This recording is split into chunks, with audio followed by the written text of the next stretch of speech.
Hi everyone, it's your favorite Atomic Blonde here. Happy New Year, everybody. Welcome to 2026. Yeah, a few days late, obviously. As I said, I wasn't exactly sure what I couldn't do between Christmas and New Year. But I'm here now. Spent the morning taking down the Christmas decorations. Boo. So everything's looking very bare and boring, and yeah, they're forecasting snow here next week, so the whole of the UK will grind to a halt, no doubt. But I do hope you all had wonderful Christmas, New Year, happy holidays, anything that you celebrate, or even if you don't celebrate, but you got the bank holidays off. Hope you had a good one. So, obviously, I have to talk about, not going to say the elephant in the room, but season 5. Oh man, I think obviously Christmas Eve was my last stream. Overall, with part 1, I was generally happy with it. As I said, not perfect. Go check out that stream if you want to know all my thoughts on part 1.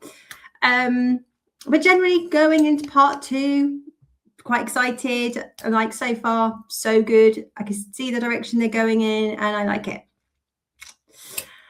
Then we got part 2, and I mean, talk about Marmite. And initially, when I've watched it twice, as I did with part 1, and when I first watched it, and it was my fault because I hadn't really like clicked in or looked at how many episodes and things that we got, and I just assumed there was going to be another 2 or 3 episodes on New Year's Day.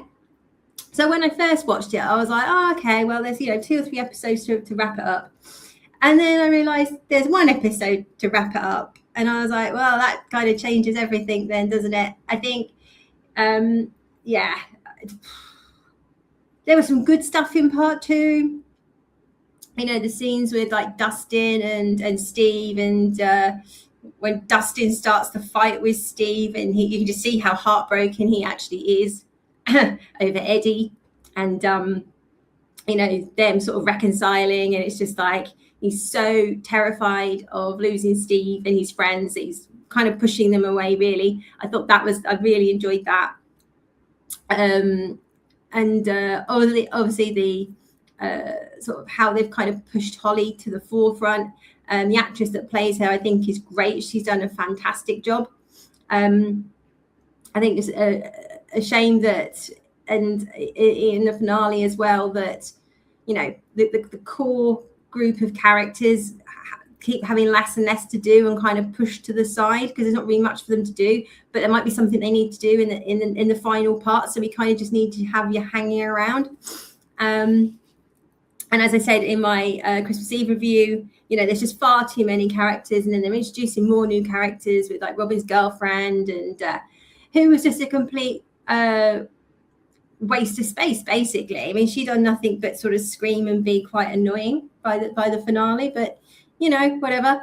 And obviously, when I found out there's only 1 episode left, the pacing was off completely. And it was the most ridiculous scenes, where you've got Holly and Max needing to get back to their respective bodies, right?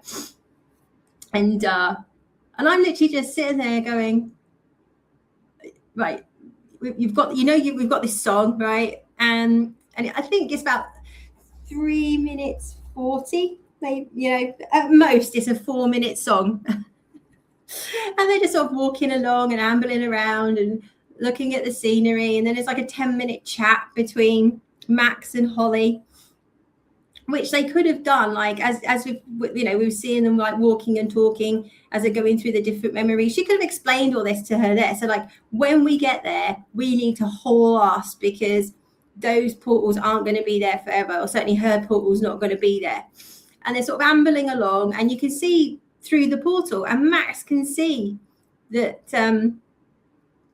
she's being carried. There's some bad shit going down. And she's still just sort of walking, and then they finally kind of break into a spin. I mean, you're like, are you freaking insane? You know, there's like demi-gorgons and demi-dogs all around, and you know that you've got a finite amount of time until the bloody tape runs out. You can see shit is going down, but hey, let's just sort of stroll up to it and then break into a dramatic run. Completely unlike season 4. Like, you know, when she was getting out last time, she hauled ass because she knew she had to get back, and the whole thing was just so trite, I think is the word. Same with the whole Jonathan and Nancy breaking up, and I think a few people were a bit like, did they break up or not break up? I'm not quite sure what happened there. But I mean, I get it. Like, if you think you're gonna die, there's probably a little bit of a confession type thing, or you know, telling each other you love each other or whatever. If you think you're gonna die, I get that. That made sense. But again, it just went on and on and on, and you're just like, I don't really care. Right?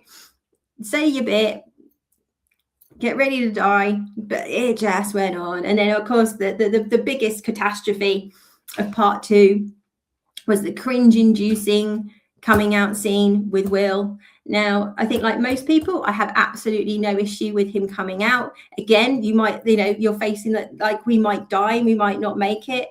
So there's that. So I want to go out being truthful to the people that I love. But also, I have to tell you, because Vecna's using this against me and I can't tap into my powers, blah, blah, blah, blah, blah. Makes sense. The fact it went on for so long, and the fact that, you know, it was so 2025 dialogue, it was 2025 reactions. You know, this is meant to be 1987. And anybody that grew up in the 80s, you know, and I think probably, I don't know, maybe more so in where Stranger Things is set. It's you know, very religious kind of state. You know, even though you never saw anybody going to church or anything, but it would be that families would go to church. It's a very religious kind of area that it's set in, and it was like kind of peak AIDS. Nobody knew what it was. Nobody knew how you caught it, or the doctors kind of know, but there was still this paranoia that if you shook someone's hand, you were going to catch AIDS. And okay, he's a young kid. He's not having sex, but that kind of stuff was, you know, a big no-no in 1987.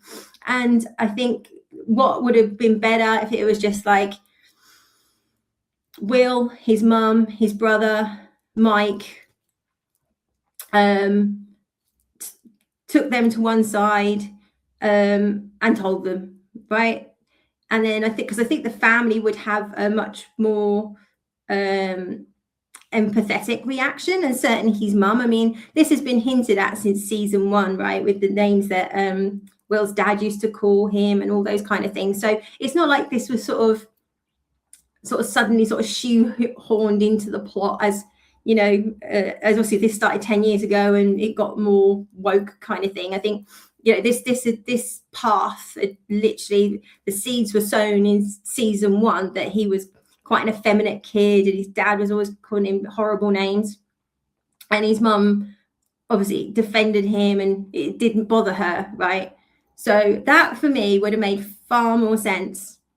But you tell a room like that, again, with like kind of complete strangers, someone like Hopper, I don't think would have reacted very well at all. You know, ex-military, a man's man. Murray probably wouldn't cared. You know, he's potentially a swinger anyway. Who knows? We don't. Murray's a bit of an enigma. And then obviously you got Robin, who hasn't come out herself other than to Steve. So why he was taking her advice, I have no idea.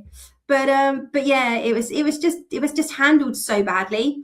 And so 2025, that's my complaint. I think he absolutely fine for him to come out. Like I said, if you think you're going to die, clear conscience. And also he needed, in his mind, not to have this secret to defeat Vecna. So the layup was fine. The execution was awful. Really, really bad. And unrealistic, right? You know, or maybe it was because they all thought they're going to die. They're like, well, that's tomorrow's problem. But then as we saw the epilogue, still wasn't, I still just don't, that's just not how the world was in 1987. And I think in some ways it might be more impactful for kids coming out today to see how hard it was, how far we have come. Because I think people, certainly kids today, don't have that comprehension of how, you know, like for most kids, not all of them, you know, there's still some parents out there, but most kids, it's no big deal if they come out now. Most parents are like, cool, as long as you're happy, not a problem, right? So I think there could have really been a bit of, you know, you want to put some layering in there or some social commentary. Well, the commentary is like, just look how different the world is and how much better the world is when it comes to this sort of stuff. So we had the cringe fest. I mean, when I rewatched it, I did actually the long monologue bits, the bits I mean that were just ridiculous, and fast forwarded through those because obviously I know what was said. It flowed so much better, and you could pretty much take those scenes out without it really making a lot of difference as well. So it flowed so much better without, you know, the big long coming out scene, Nancy and Jonathan breaking up, the Max scene, and I think that there was a couple of others that just sort of went on forever. You sort of skip through all those. The 3 episodes flowed so much better. So after that, I was still looking forward to the finale, right? There was still time. It was 2 hours, 5 minutes. I'm like, there's plenty of time to redeem this. Did it nail the landing? I don't know. Sort of, I guess. In some ways it did, in other ways it didn't. And I think, again, the problem is that we have had so many bad endings to various shows over the years, you know, since Stranger Things started. And you kind of, you know, you kind of say it kind of nailed the landing because it didn't shit the bed. Which isn't, I'm not sure that that's a good bar, but you know, there's so many of these streams I say like, yeah, you know, it's okay or it's quite good, but the bar's quite low.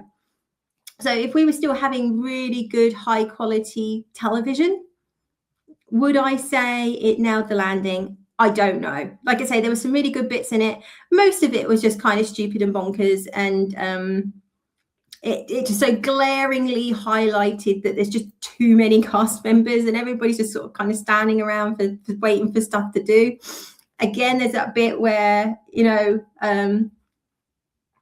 they're all in the upside down, waiting for the planet to crash in, so they can get to the other dimension, the sort of chaos place. And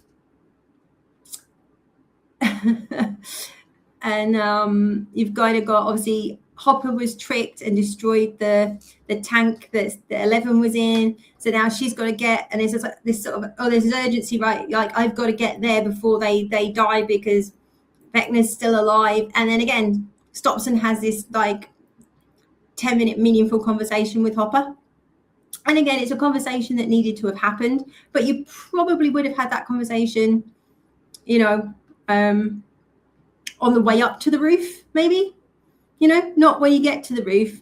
Stop, have a good conversation, and then she's going to jump on these block, you know, these whatever they are, meter things, and of course we don't see her do that because that's just so ridiculous. But we have seen her training, we have seen she can leap small buildings in a bound or whatever. I did like the bit though when Murray blew up the helicopter. I did think that was quite cool. I like that. Yeah, so they sort of, and again, like, you know, everybody's gone across, they're trying to save the kids. The kids are in that kind of hand tree thing that Vecna's in, and again, they're all just sort of ambling across, walking across. Nobody's running, nobody's like, that we need to haul ass, we need to get in, get out, get the kids. Then we got, say, as everybody calls her, Rambo Nancy. And I think in previous seasons, I'm pretty sure in previous seasons, there was a discussion about that she was taught to shoot, or she like went to a gun club or something. So it kind of explains how she knows all the weapons and whatnot. But yeah, I mean, she's so tiny. I'm pretty sure a shotgun would probably knock her on her ass with a recoil, to be fair. But anyways, so, you know, and I get it. Like, Nancy she's trying to save her sister amongst the other kids, right? So I get why she's kind of at the forefront. but then obviously when they get there, and then and at no point in either the Upside Down or when they get there, and to be fair, they even comment on it, going, there's nothing here, there's not any demidogs. So they assume Ventnor's dead. So I think it was good in one way that the writing kind of pointed out that there's nothing there, but then they didn't like explain why, or what happened to all the creatures in the Upside Down while they're sort of waiting to get to the other planet. And obviously if they can get the other dimension, so if they could get to the other dimension, surely the other creatures could have climbed the tower and followed them. I don't know. So they finally get to this tree after just ambling across, and Will's crying again and whatever. And then the tree thing obviously turns into the Mind Flayer, which looks completely different in its dimension, in this sort of crab spider thing. And then they start shooting it, setting it on fire, and I'm going, hang on, aren't the kids in there? Or are the kids underneath the Mind Flayer? Because if they do actually blow up the Mind Flayer or kill the Mind Flayer, couldn't they like hurt the children?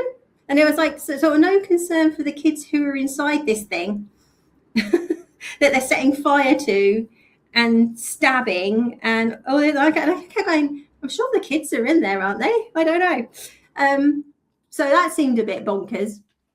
And obviously 11 finally arrives. Then she jumps inside the Mind Flayer, has her fight with Vecna. And again, so you got basically, Will been sitting there crying again, but also feeling what Vecna's feeling as he was like facing his demons or whatever. And I was like, well, is Will going to help her or not? Because this fight with Elle goes on quite a while. And you go, well, what's Will doing? Is Will going to like pull his finger out and do something or what? So, because you'd pretty much think, because he was lagging behind the others, he would have been the one who should have been up front, because if Elle didn't turn up, he's the only one that's got the ability to like kill Vecna, right? So there's all this that you just think, what, this, yeah. So anyway, they finally managed to, so 11, with Will's help, they finally sort of impale him on this stalagmite. And you think he's dead, and then they're helping the kids, and then he starts wheezing and he's still alive. So then Joyce finally arrives with Will and, messed with the wrong family and chops his head off. But it took about 5 attempts so they could get a montage in of all the people that he's hurt, So it was a bit like, I think if they should kind of done it in a bit more of a one, that would have been a bit cooler. So, and that was it really. And I was like, that seemed a bit easy, wasn't there was no demi-bats, demi-dogs, demi-gorgons, nothing. And it basically just took 11 and Will to combine powers, and that was it. That was done. So then when it was like 45 minutes left, which has then turned out to be an epilogue, I was a bit like, oh, I knew it was too easy. There's got to be something else. Oh, sorry, we have the bit with whole is Elle dead, isn't dead, whatever, because she chooses to stay in the Upside Down. Yeah. So then we have 44 minutes of everybody just kind of getting on with their lives and graduating. Somehow Max managed to graduate with everybody else, even though she missed like 18 months of school. But I guess they said she was quite an A student, so I'm sure everybody helped to catch up, whatever. The bit with Dennis and his speech, I thought was kind of cool. He needed a little bit of anarchy, and I guess it's like it's 1989, right? We're going into the 90s, the world's changing, whatever. And then you finally find out that Mr. Wheeler's still alive, who they just forgotten about since he got taken out by the demi-dogs. Poor old Mrs. Wheeler's got these horrific scars.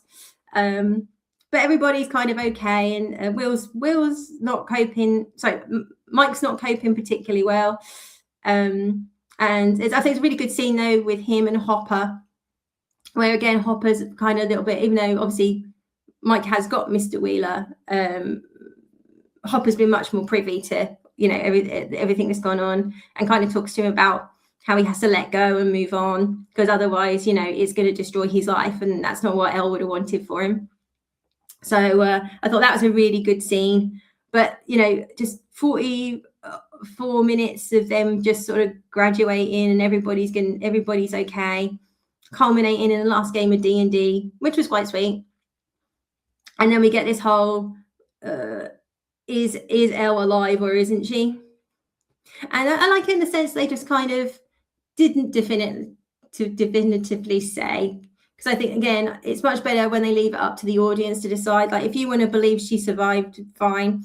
If you go, no, that's just wishful thinking, fine. And I think that kind of works. And again, let's face it, they've even got it in the back pocket that in 10 years' time, when they're on their uppers, they can always make a new series and she's alive or she's not alive or whatever. And I know they were talking about doing a spin-off or whatnot. I really like the bit as well. I like that sort of Joyce and Hopper end up together and they're getting married. But I love the fact they're moving to Montauk. And obviously, anybody that knows this show is based on the Montauk Project, the secret government project. Go check out. I recommend the Y-Files. As you know, go check out their episode on the Montauk Project. And the Montauk Project also dovetails kind of into the Philadelphia experiment as well. Both brilliant stories, that are they true, aren't they true? We'll never know. But yeah, so I think apart from obviously Carly dying, it was a bit daft that everybody came out unscathed. But at the same time, I was a bit like, it's an 80s nostalgia show.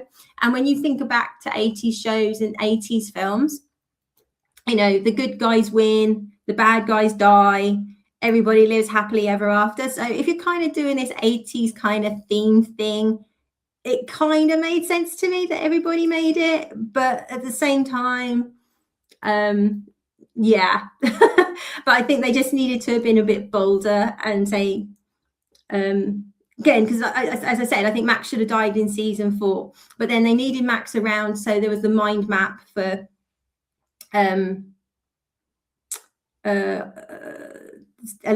and Carly. So and I was saying, like, people just kind of left in the story to get from point A to point B to point C. And I think they could have been a bit more creative on that, or even, they could have found out a different way to do that rather than just keeping Max around, who really didn't do anything. Obviously, she just sat in a wheelchair. But anyway, so overall, very long-winded. I did enjoy it. The whole thing, I did enjoy. It wasn't a patch on season 4. And I think people are being so harsh on it because they had so long to get it right. It's 3 years to get this thing right. And to,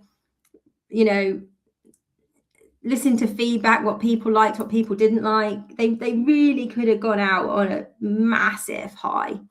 And like this is the bar of how you land a show.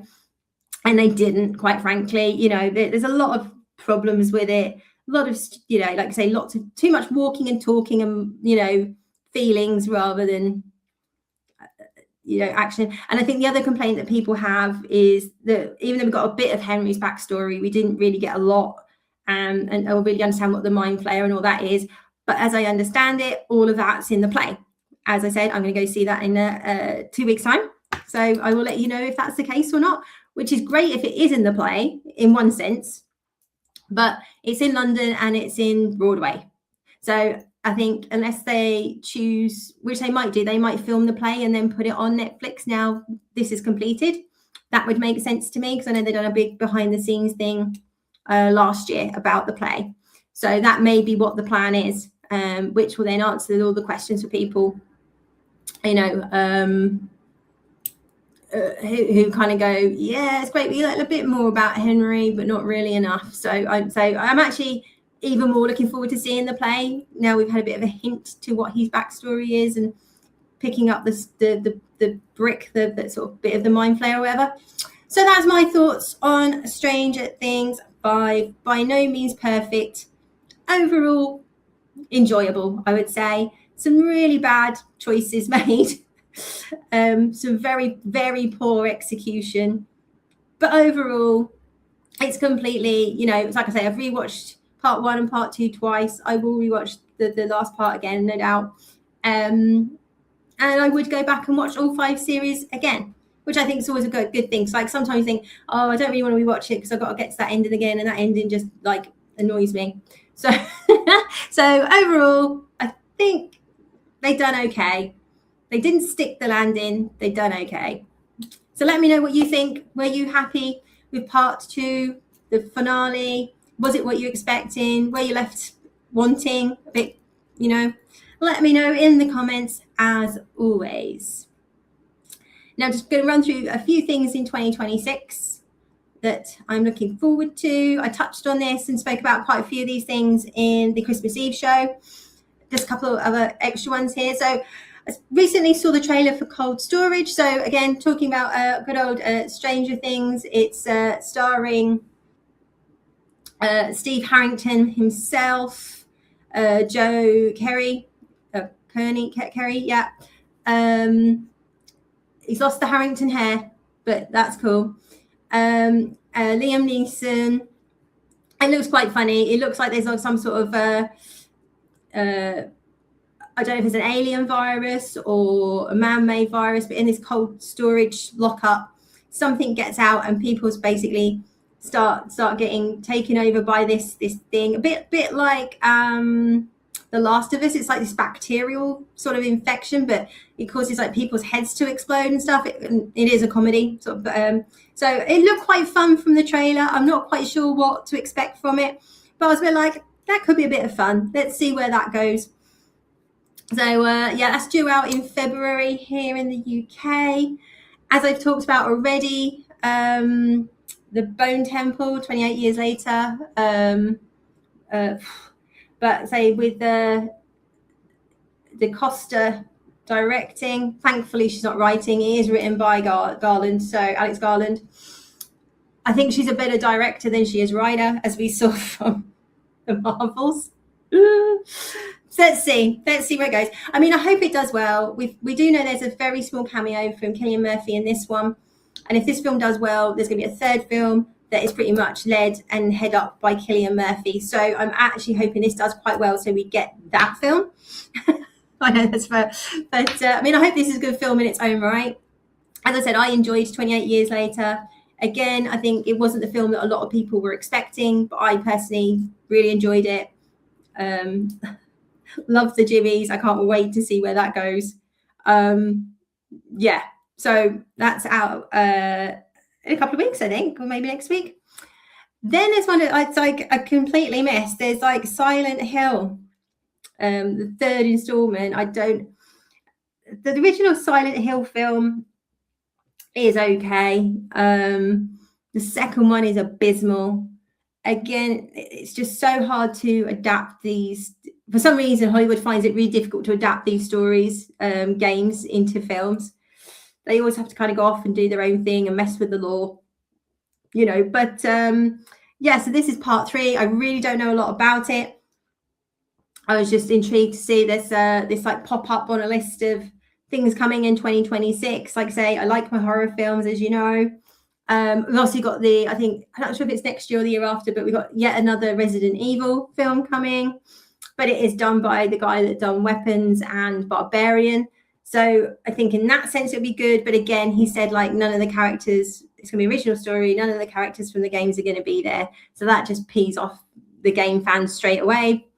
But let's wait and see what happens there. Hey, so yeah, Silent Hill could be great, could be terrible. Let's see where that lands. But I'm a little bit intrigued. As I say, I quite like the first one. The second one was just terrible.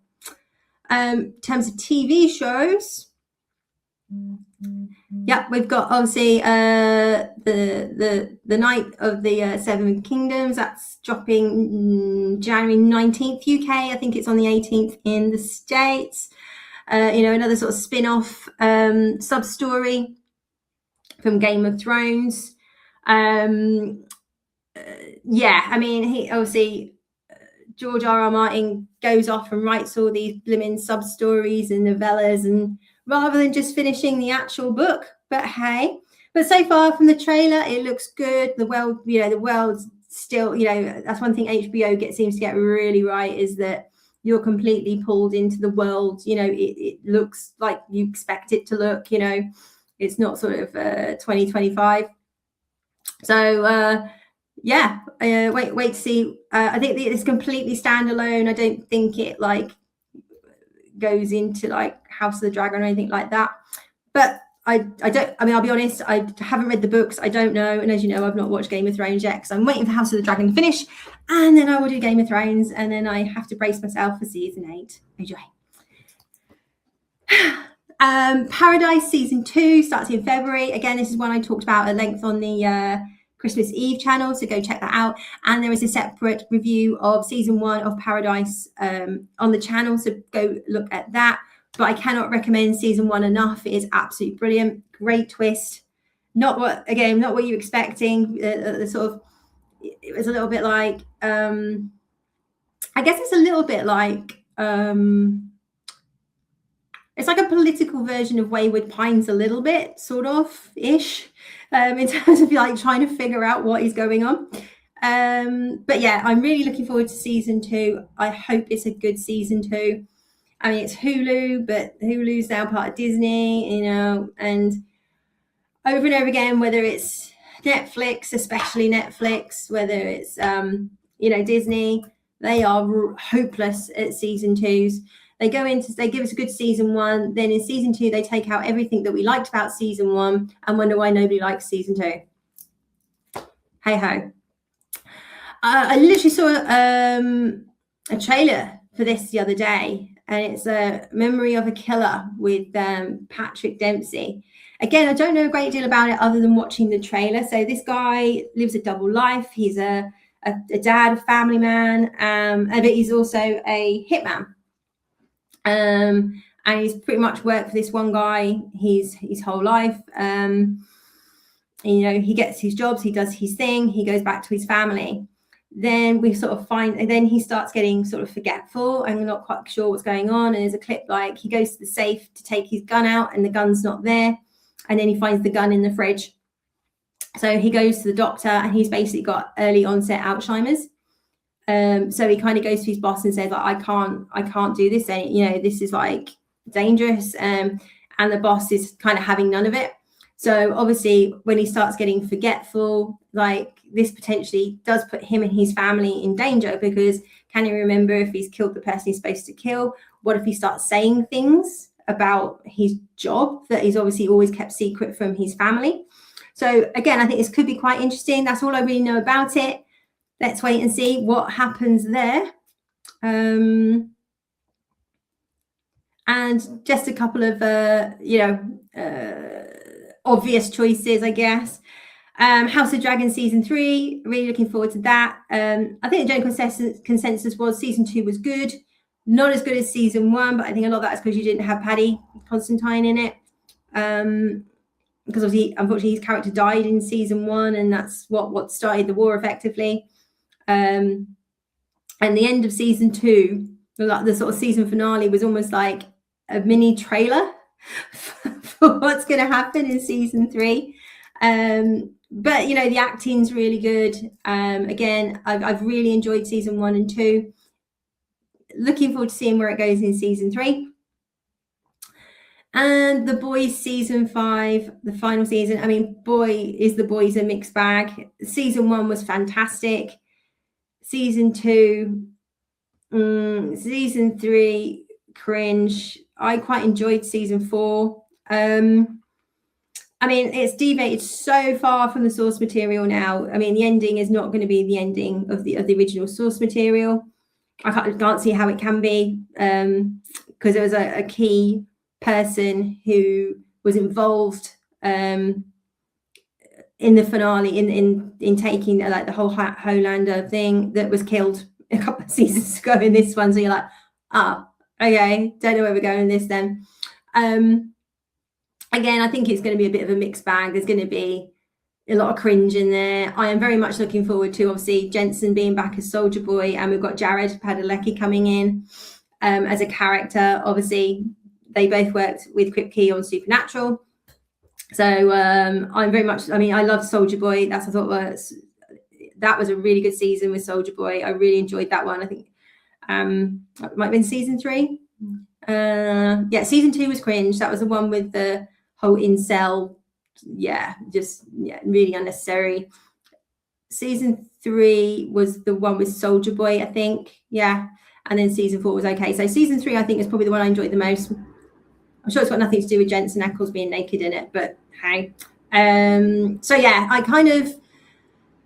don't enjoy it as much as I did season 1. You can see all the flaws in it and the cringe in it, you know, because it's so politicized and it's just so obvious, you know, who they're, you know, that again, if they're taking pop shots at both sides, fine, but they don't. And that stuff, I think, really actually undermines the show and what a good writer Kripke actually is. But I've stuck it out this long. I want to see how it ends because, like I say, the ending cannot be as it was per the source material. So we'll have to see how that ends. So I'm sure I've missed lots of things. I mean, obviously, yes, we got the big films coming out. Project Hail Mary, which I talked about last time, which I'm very excited for. And obviously, Doomsday. I'm really not that bothered about talking about it. The cringy teaser trailers have just been cringe. Yeah, and what we're seeing as well is a lot of the schedules are being moved around because nobody wants to be putting a film out going up against Doomsday. So Shrek 5 has now been moved into 2027. Or what I am looking forward to is because it got moved out of this year was Mortal Kombat 2 with another one of my favorite actors, Carl Urban, playing Johnny Cage. So the trailer looks good. It looks a lot better than the first Mortal Kombat, and the guy that was a lead in that seems to have been pushed to the back because he wasn't a character from the games. Really didn't land very well. He wasn't really a good enough actor to be leading it in the first place. So I'm looking forward to Mortal Kombat 2. So what are you looking forward to? Let me know. As always, do please like, share and subscribe. I hope you all have a brilliant 2026. Let's keep everything crossed because 2025 was a bit of a stinker. Who knows what we're in store for this year? Hopefully we make it to 2027 the way the world is right now. But let's try and stay optimistic. As I said, let me know what you think about all the things I've talked about. Love to know your views on Stranger Things. What are you looking forward to in 2026? Anything on my list that I've missed that you think I should be watching? So as and when these things start dropping, obviously the first couple of weeks in January is pretty thin on the ground for anything to review. But if there's any major, you know, pop chat comes out or anything comes up, I'll be here and let you know. So have a great new year, and I will be back soon. You take care now. Bye-bye.